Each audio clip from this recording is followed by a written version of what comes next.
peut-être on vient d'apprendre qu'à Paris on est 550, c'est beaucoup plus que ce qu'on imaginait. C'est un moment historique, on est réunis place de la Bastille avec toute notre industrie, avec tous les gens qui font les jeux. C'est un bon moment et c'est très émouvant. Nous nous retrouvons aujourd'hui place de la Bastille à Paris avec le syndicat des travailleurs et travailleuses du jeu vidéo qui organise leur première mobilisation nationale afin de dénoncer leurs conditions de travail. Partons dès maintenant échanger avec ces travailleurs en colère.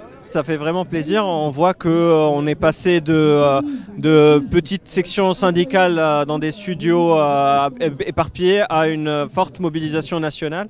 Ça montre la passion finalement des travailleurs et travailleuses du jeu vidéo dans leur métier, qui comptent sauvegarder l'industrie française du jeu vidéo, qui comptent se battre pour elle, qui comptent se battre pour leurs emplois, pour les emplois de leurs collègues et de leurs camarades. Parce que si demain le secteur se délocalise complètement, il n'y aura plus de travail de jeux vidéo en France. Il n'y aura plus cet emploi, n'existera plus. C'est important, j'ai vu même qu'il y avait une mobilisation à Lille.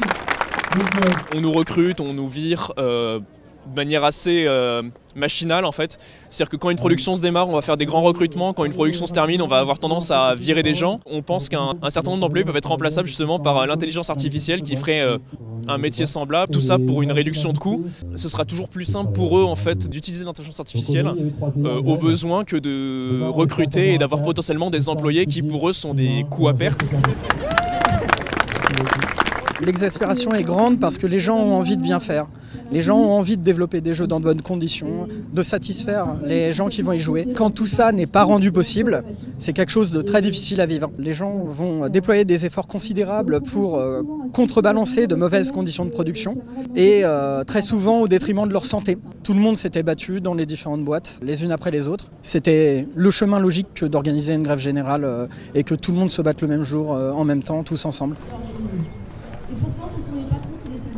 Depuis plus d'1 an et demi, à travers la crise, on subit des plans de licenciement, de la répression, du travail dissimulé. Donc ça suffit, tout simplement. Parce que ça, le patronat sait très bien le faire. Il a déployé des lobbying énormes pour s'octroyer la parole politique, et notamment la parole macroniste. Ça suffit, on peut plus se contenter de simples relais qui vont uniquement dans le sens des capitaux. Comme nous à Ubisoft, on voit que la direction regarde les chiffres de combien de personnes font grève, ils connaissent les chiffres, ça les travaille quoi.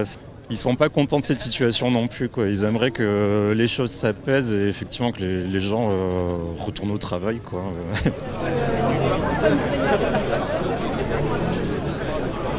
C'est vrai.